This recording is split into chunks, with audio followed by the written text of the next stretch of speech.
Hello and happy Sunday.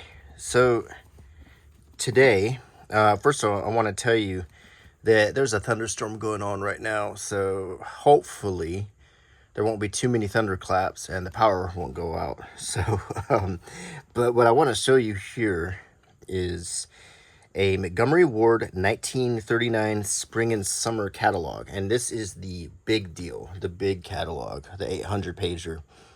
Montgomery Ward spring and summer, St. Paul in 1939. So here's the back of it. Fresh beauty of a magazine cover girl. Exquisite extra quality, easy to wash cottons for only $1 each. And let's put this in context a little bit. In 1939, World War II had started in Europe, but America had not yet entered the war. The president of the United States was Franklin Roosevelt. We were listening to the music of Glenn Miller, Tommy Dorsey. We were watching the movies of Errol Flynn, Cary Grant, Humphrey Bogart, Katharine Hepburn, Jimmy Stewart. So it was right before the war started. So I hope this is a long catalog. So I'm going to see how far we can get today. And then, this might pick up into a part 2. I've got a cup of my favorite coffee here. And believe it or not, my favorite coffee comes from Circle K. I'm in the Sip and Save Club. And this is, I always get the seasonal coffee. And this is the Brazilian, I think it's Cerrito Medeiros or something. But it's really good, dark coffee. I really like it. That's so good. I went to the gym today.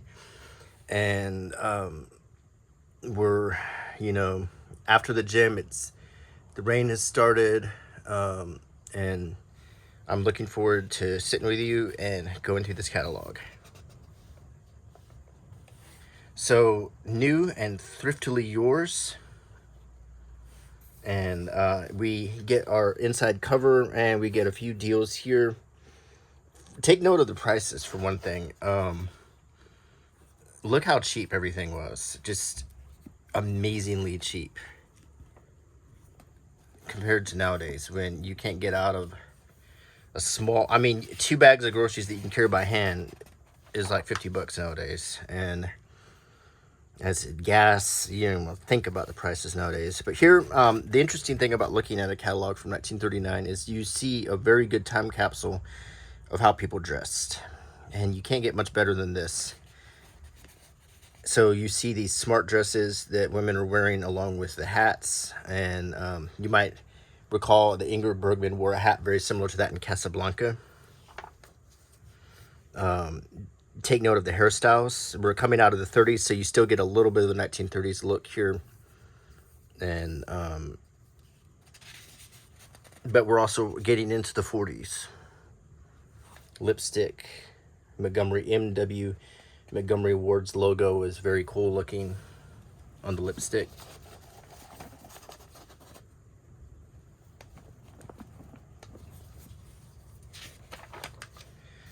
We get some activity clothes. You see it's 2 girls playing, one in a wheelbarrow. There's some tennis outfit here, some tennis clothes. Another interesting thing to point out is the Great Depression was winding down at this point. But you still saw a lot of these fashions. The rider pants with the tall boots, which I think is a really cool look. I wish they'd come back.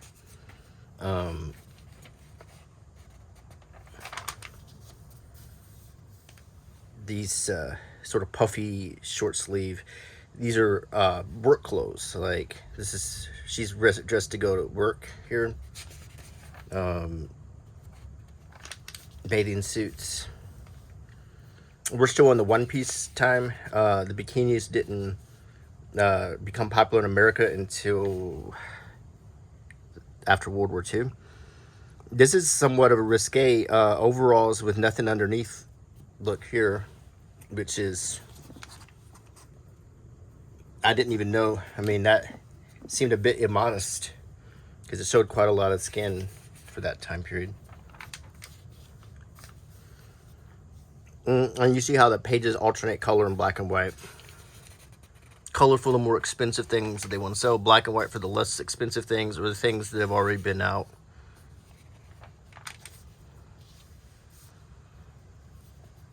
They say that shirts are shorter, fuller, pleats are more plentiful, shoulders are broader, waistlines are narrower. So they're talking about the different styles of the time period.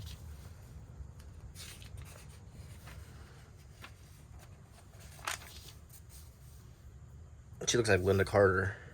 This one, the hats. I really liked the hats back then for men and women. I really thought that that was a really classy look that I wish would come back, because I don't really feel like we're living in super classy times right now, especially when you look back. This is a little bit inspired by Gone with the Wind, and if you know the movie, you'll see what I'm talking about. These outfits right here, and Gone with the Wind had just come out in '38, so that movie was hugely popular. In fact, adjusted for inflation, it's still the most popular, the most profitable movie ever made.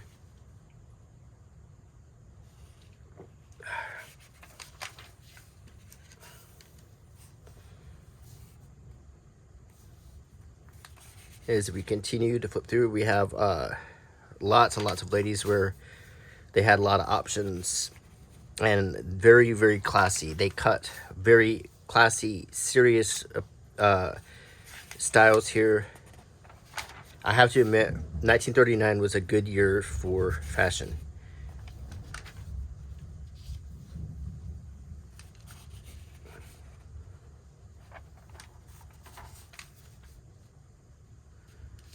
Cool flattery for larger women. These are more, I think the term, was it full figured, that they would say back then, but they were still, I mean, lots of options. Then we see the color, different patterns.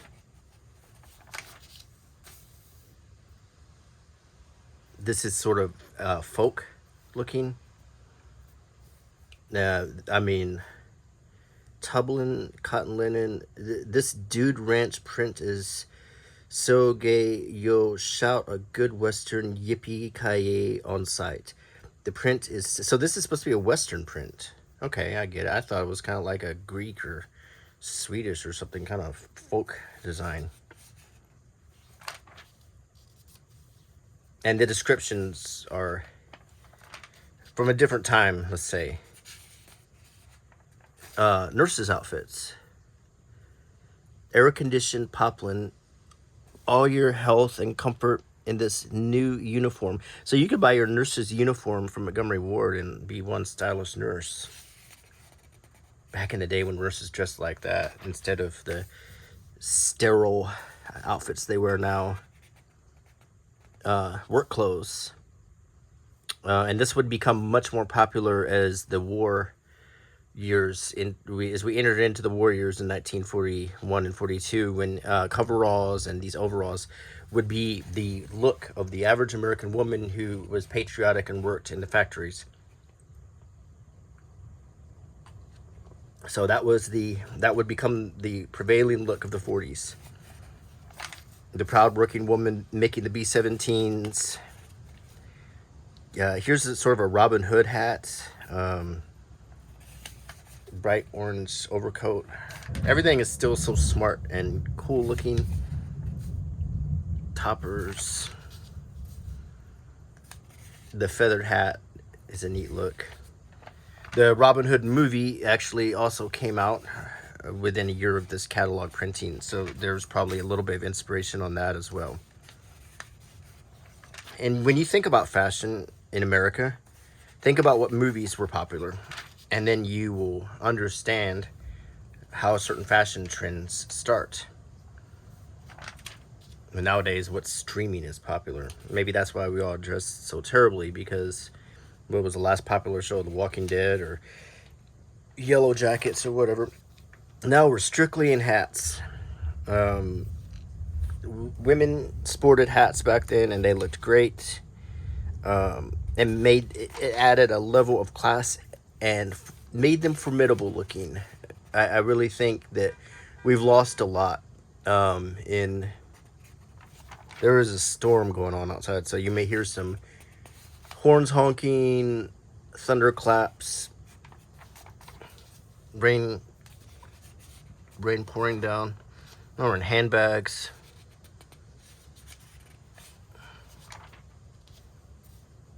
Gloves were also an important part of the woman's wardrobe. The umbrella, and we get into undergarments, shaping undergarments, to accentuate the hourglass figure.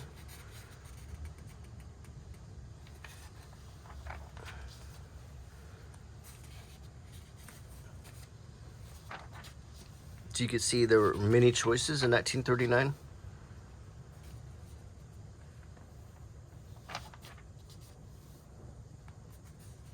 The garter straps, the nylon hose, which became almost impossible to find during World War II, as silk and nylon.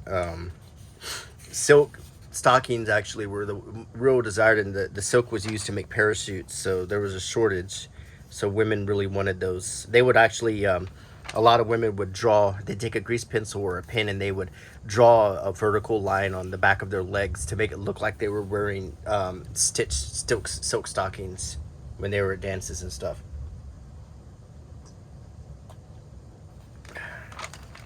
Some great coffee, let me tell you. And we get to some nighties, nightgowns, slips, which women wore under their dresses. When I was a kid and we were in church, it was always polite if you saw a woman's slip showing to say, "Excuse me, ma'am, but your slip is showing." And that was just a moment of, they would be, "Oh, thank you, young man." Because, and different types of undergarments.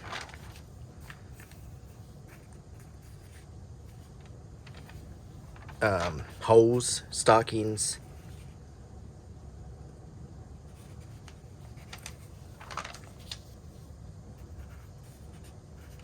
Which would become very popular.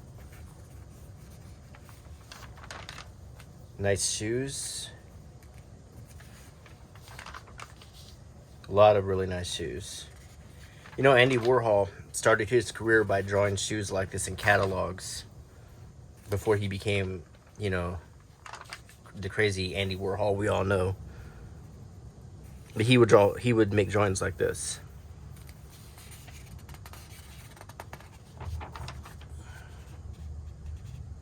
Look at these sneakers. Gay Peasant, Swifty. These are casual sports shoes. Turnabout has 3 tongues for variety. So you could swap the tongues on your shoes. Some of these almost look somewhat contemporary.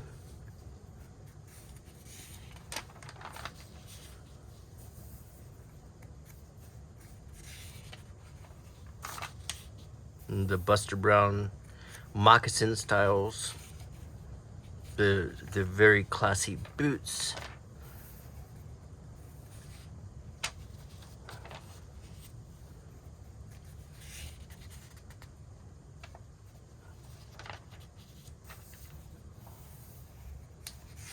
And keep in mind, as we're sitting here through this pouring rain and looking at this catalog, we're looking into the past.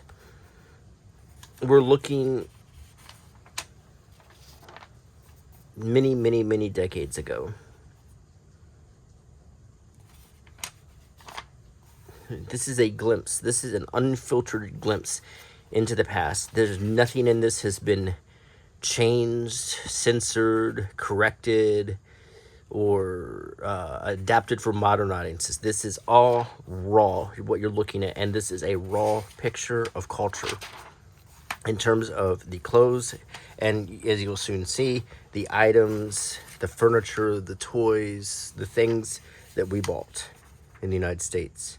These are nipples for baby bottles, baby stuff, high chairs, all the way down to plates and forks for your babies, Johnson's baby powder, in a glass shaker or in a metal one, your choice, a metal tin.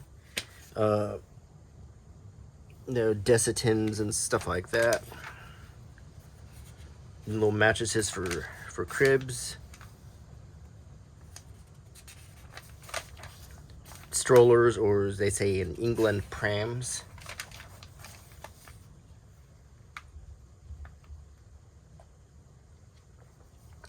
Me and Mary, when we were in London, saw a sign on a restaurant.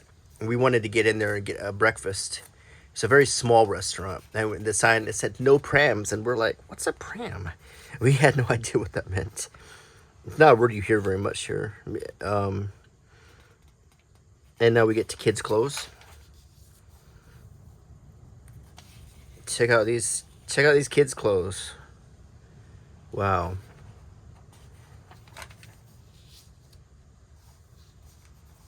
Just little overcoats and hats, and I mean, just little classy kids here. Young or preteens, I guess. Look, it's like Dorothy in the Wizard of Oz. Totally like Dorothy right there. And when was that movie made? 1939. See what you're seeing, the styles that were popular. Betty Ward, famous Betty Ward. So that was like their brand for girls. And we got pajamas and small nightgowns for girls. And we got undergarments. And we got shoes for kids. Quite a lot of choices. But this would give you an idea of what kind of shoes kids would wear.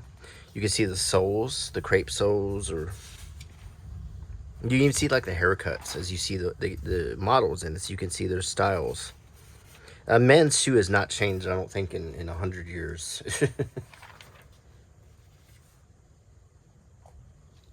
At least the dress shoes really haven't.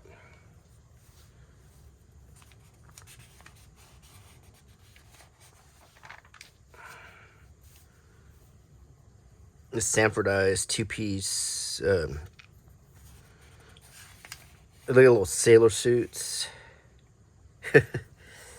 little double-breasted suits, little gangster suits. I mean, look at this. This is crazy. I would have loved to have dressed like that when I was a kid. Look at these little Cary Grant clothes. Wow. It's pretty unreal.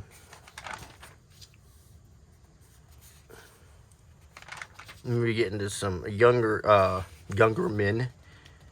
Zip up cardigans, fedora hats. These are more like your work uniforms. Or maybe this is like a casual. It looks almost like a work uniform to me, or almost like a military uniform in a way, but it also could just be casual clothes.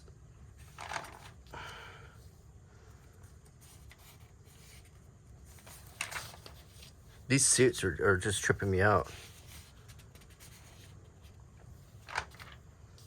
And we are in the toy section, and let's look at real Western style. I'm gonna just get a little closer here so we can savor some of these toy.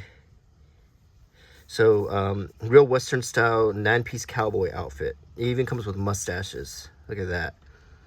Hoot Gibson cowboy outfit. A balloon assortment. You can get a balloon with Snow White on it. You can get one with Donald Duck on it. Little strollers for baby dolls, and here's your baby dolls for little girls. Bouncy balls. We got little swings, when the bow breaks kind of things. These are like infant toys, and we get to radio flyer wagons,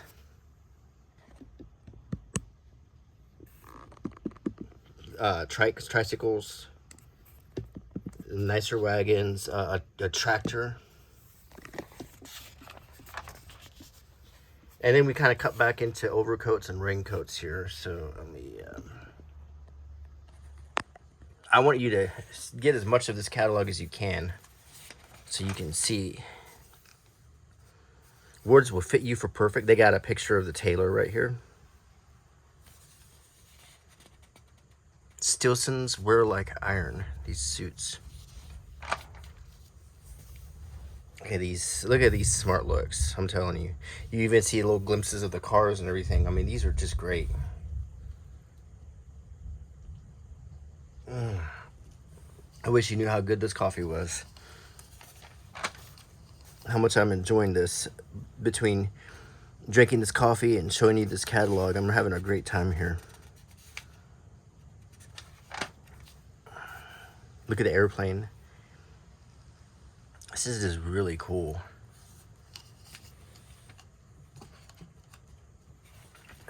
Wow. Wow, this is amazing.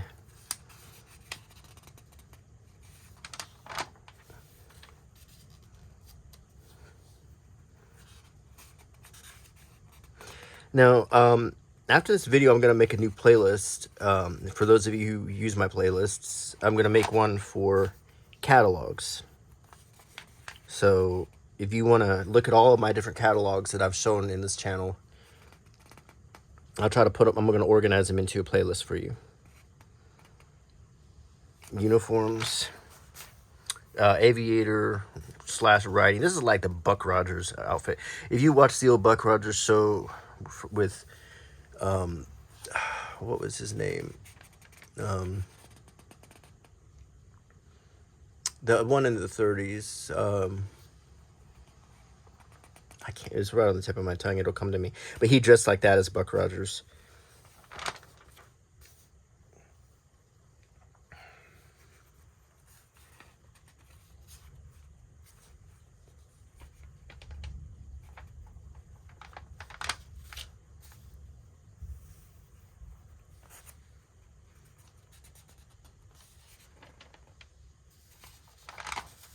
We get into some Armento. These are some of your cowboy hats, newsy hats, bus driver hats, worker hats, pith helmets, fedoras. This is all your different choices of hats.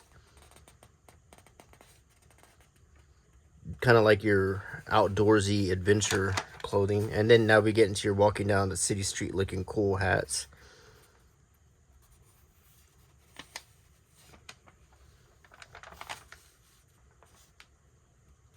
Belts and tie clips, tie tacks. Get some blue jeans with the high water cuffs on the bottom. I guess that was a popular look, to roll up the cuffs like that, or maybe they already came like that. Copper riveted standardized blue jeans by Montgomery Ward with an adjustable thing on the back to make them fit better.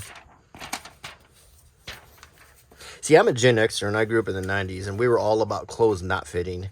So, but now I appreciate a fit. You know, I've worked out, I mean, after the military, I got into exercise and the gym, and so I've stayed in shape, and I like clothes now that fit good. So, as a 90s kid, I was just a stick. I actually gained weight in boot camp. Here's some overalls, farmer clothes. I always think of Ed Gein when I see that look. The butcher playing field.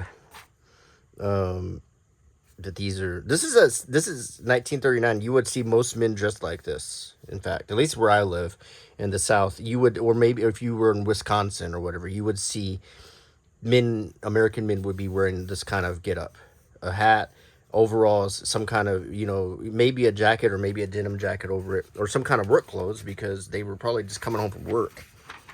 And they wore their nicer clothes to church or important events. Uniforms, you could buy your uniforms, your gauntlets, your bus driver hats.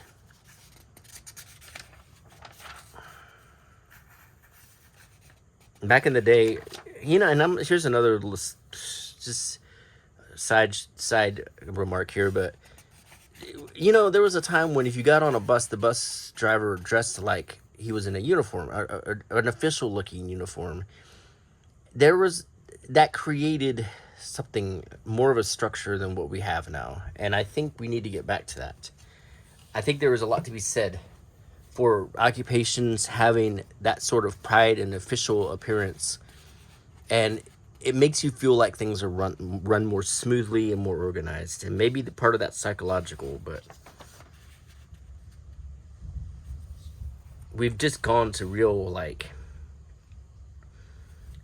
I don't know if, when that all changed, probably in the 70s or the 60s,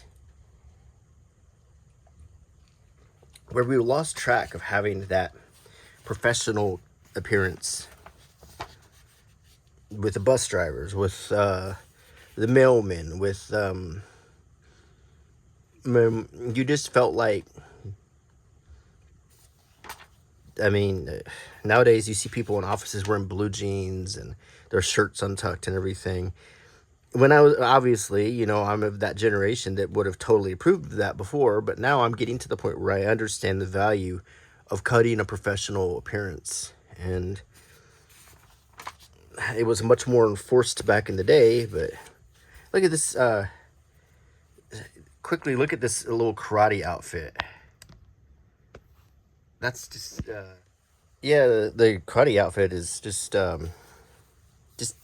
didn't expect to see anything like that. And look at this is kind of a leopard print on trimming on this guy's bathrobe. There's some interesting looks that I didn't even know existed. Or maybe that's not a leopard print. It might be more like this, but still,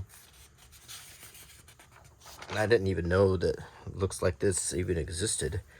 And we get to undergarments. This is like the old man boxer shorts. And the funny thing is, boxer shorts came back into style for younger people later on because of, well, the fact is that, not to sound vulgar, but tighter underwear for men can affect their ability to procreate.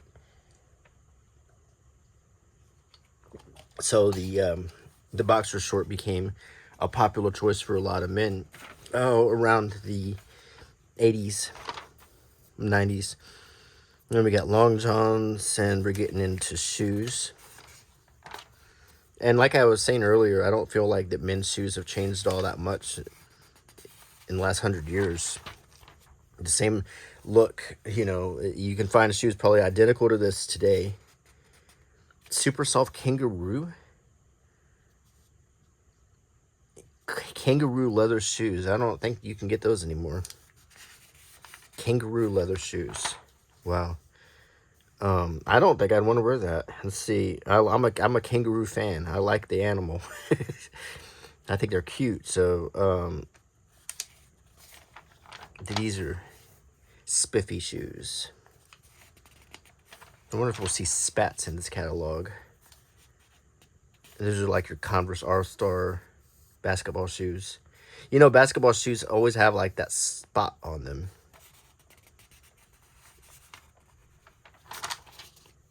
And we get to some Sketcher looking shoes. Elk tanned. Harvester high cuts. Super Duty 3 soles. Ward's footwear, where it's better because it's made better.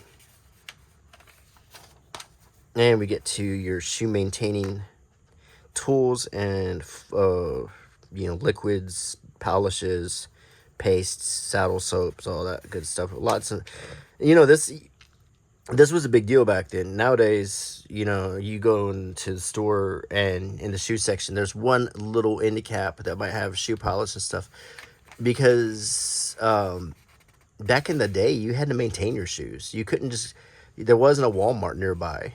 It's not like you get to go off the interstate and you could see a Montgomery Ward and a Chili's. You had to live in a city to have access to the store, or you'd have a catalog and just hope that what you got in the mail would fit. Or you went to a cobbler, literally. So you had to take care of your stuff. Just like all of this sewing stuff.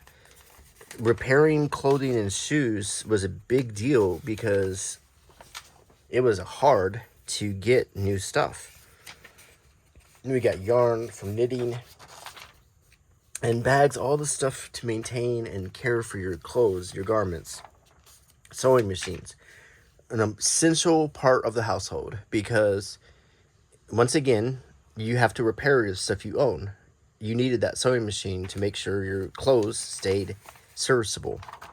Buttons were replaced, tears were mended, patches were sewn in.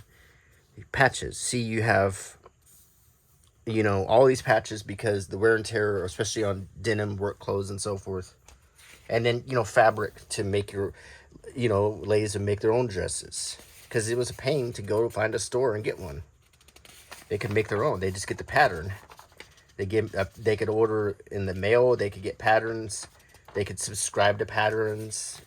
So they'd always be in fashion, and they make their own dresses. They'd also make shirts and stuff for their husbands or their children. Sometimes these old catalogs came with fabric samples. Sometimes you have to sort of rub your hand over to feel them. Different fabrics for making clothes, lustrous satins. And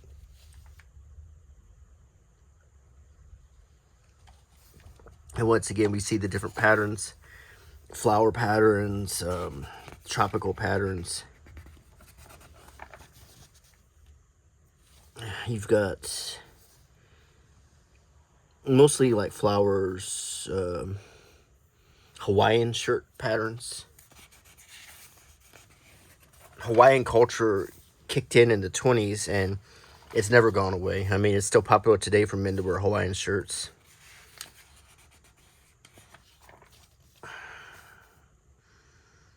Towels, terry cloth towels, kitchen towels.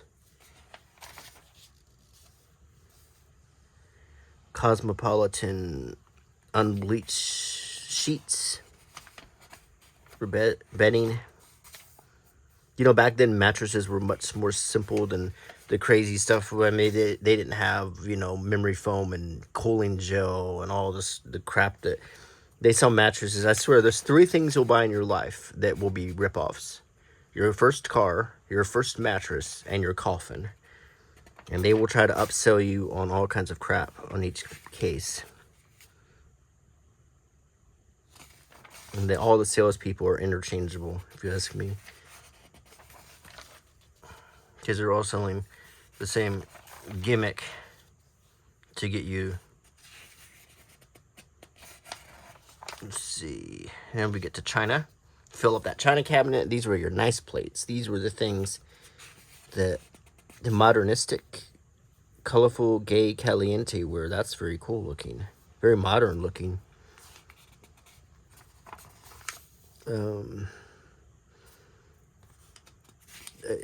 Oriental style. And we get to crystal. Flatware. Your nice, your wedding silverware. Like my mom and dad have a wooden box like that, and it's got gold silverware in it for, it was presented to them on their wedding day. We only use it for special occasions. And you've got your watches. As you can see, wristwatches were not very big at this time. Pocket watches where you could get a Popeye pocket watch. You could get a Lone Ranger pocket watch. And now we get to wristwatches. They had come in. Here's some for ladies with Mickey Mouse on them. The famous Mickey Mouse watch that's been around forever and a day. And there's even a Minnie Mouse one right here.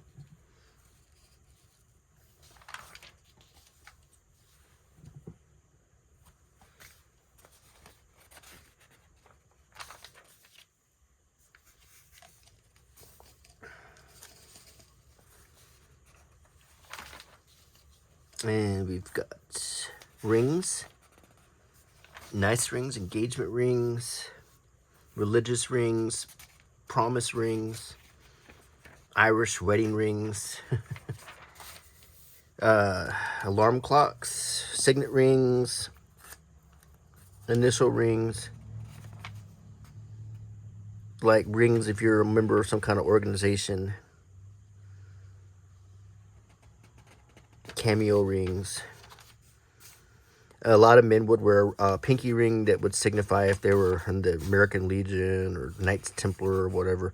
Shaving cream came in a metal tube like that, like toothpaste. Your razor, if you chose to have a safety razor, it's right here. You would refill it with blades, but a lot of men still use the old straight razor. Shaving mirror.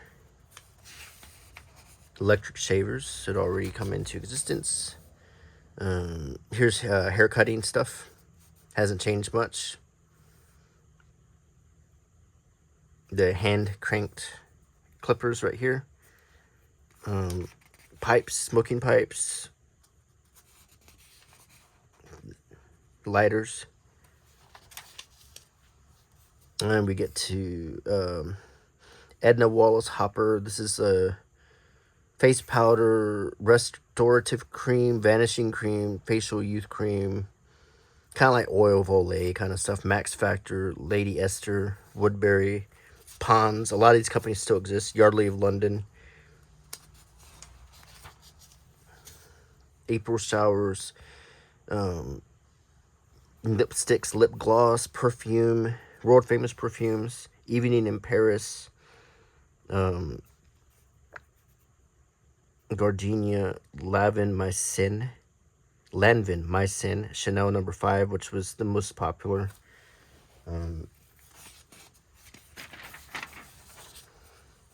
All kinds of vanishing creams and cold creams, hand lotions, creams and tissues, rubber gloves, grooming scissors, toothbrushes. See, you can buy a toothbrush everywhere now, but back then, buying a toothbrush also was something you would go to Montgomery Wards for.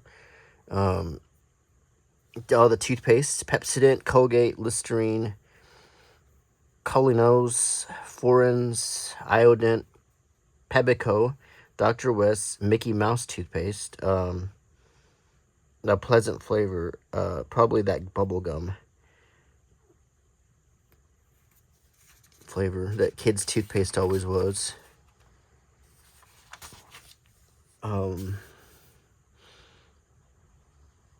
Hair rinse, Wild Root. Here's hair tonics for men and ladies. Hair colorings. Regular old pocket combs. Back when I was a kid, you could buy a black pocket comb like that in a vending machine in the bathroom. Sanitary napkins. Feminine hygiene needs by mail. Avoid embarrassment. Order feminine hygiene needs by mail, so you didn't have to go in. You get your suppositories, these things.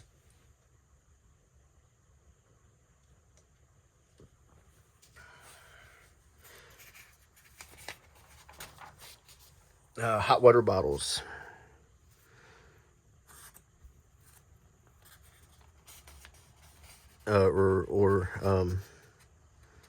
These had different uses that I'm not going to go into.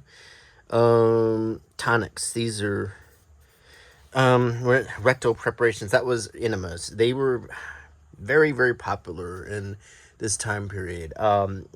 Enemas were done much more. They were much more common, and they were done at home, and the fad went away, thankfully. Wake up, be alive, enjoy the health that modern science offers you. It says, it's great to feel well, to feel really fit, to have the vitality and zest for living that helps you tackle your problems and overcome them. If you have good health, protect it with regular medical examinations.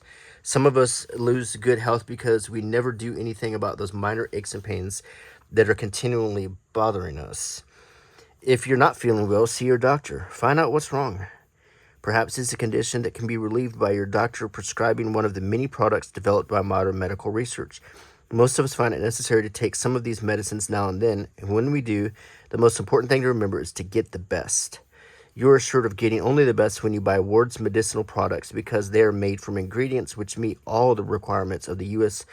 Pharmacopoeia or the National Formulary, two books of standards recognized as official by the United States government and doctors everywhere. Ward's Bureau of Standards and other leading laboratories have tested Ward drug products and certified that they meet all the U.S. government requirements for purity and quality. So,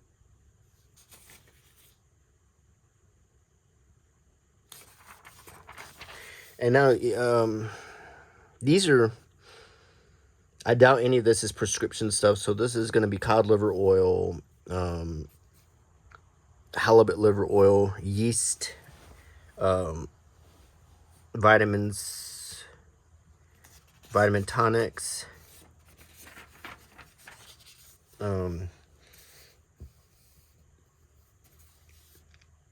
nose drops, cold medicine, mistle drops with ephedrine, Vicks Valtrinol, Hill's nose drops, Ward's nose drops with ephedrine. This is like Sudafed. Stuff's pretty much been used to make meth so long that it's practically banned now.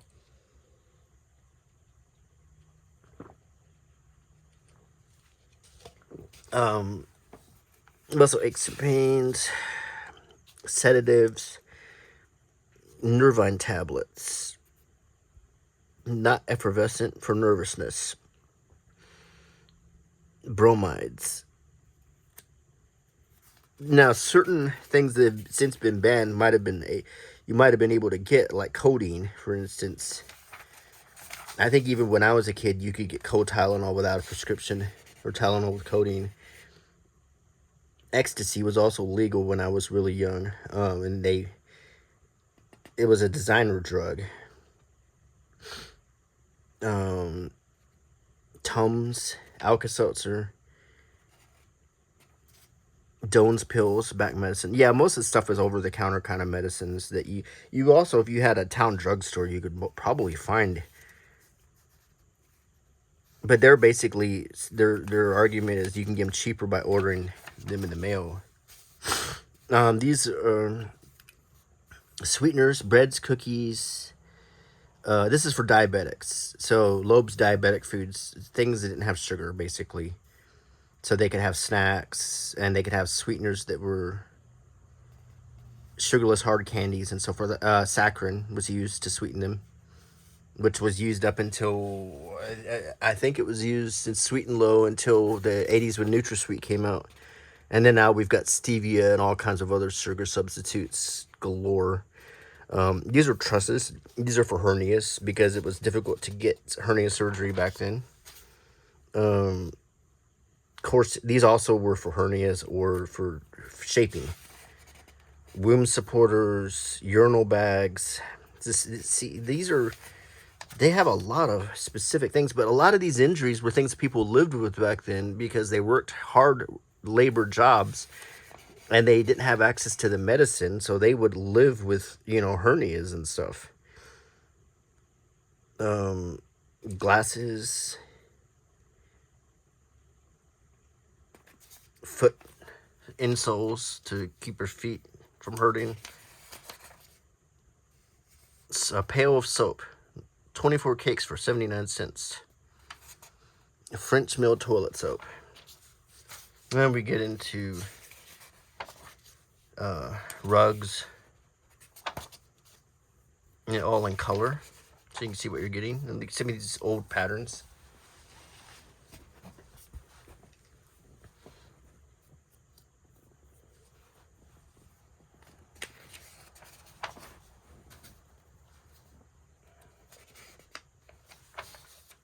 Look at some of these patterns.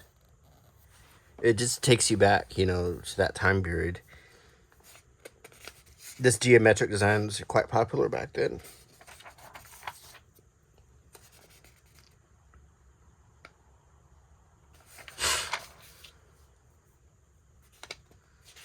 Carpet, window shades, curtains,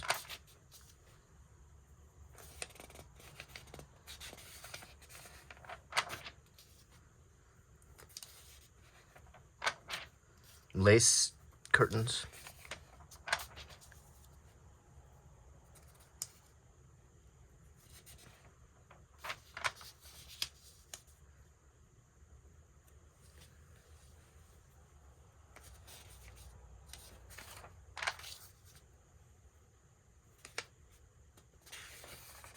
And they should have put this in color because it's new color standards in vat dyed curtains, but it's all this sepia, so you can't really see the colors, which is kind of a bummer.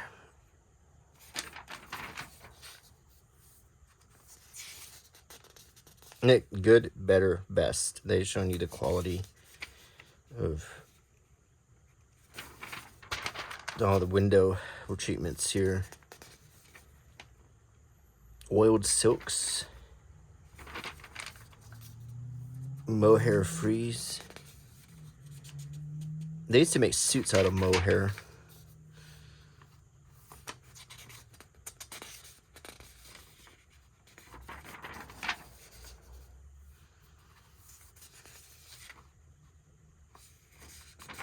These old-timey patterns.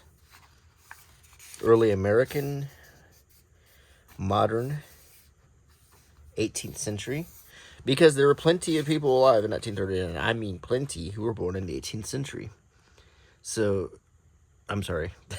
I'd take that back, the 19th century. No, there weren't very many people at this point born in the 18th century. My bad. I lost track there. Sometimes I still think it's the 20th century. Okay, Canterbury bells, but I guess some people would want to decorate with the 18th century. Well, definitely their grandparents knew people born in the 18th century. Now, I was my great-grandmother babysat me, and she was born in 1897. I mean, this business reply card looks brand spanking new.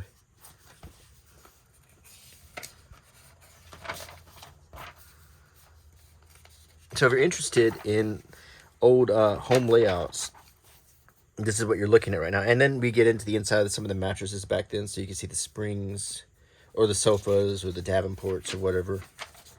So you see, even then they were using those kind of gimmicks, you know, wrapped coils and so forth.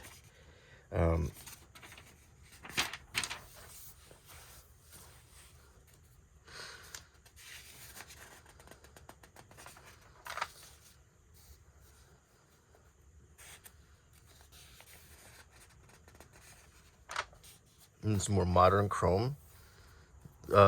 Very modern for 1939.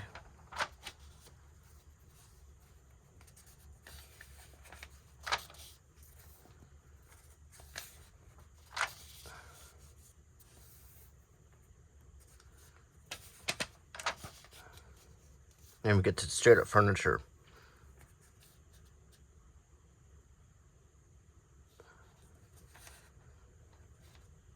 '20th century modern. We haven't even got to the mid-century modern point yet, because it hasn't even happened. But still, look at some of this cool stuff. We have quite. I'm just doing a flash forward here.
Okay, I think this is a good stopping point for today.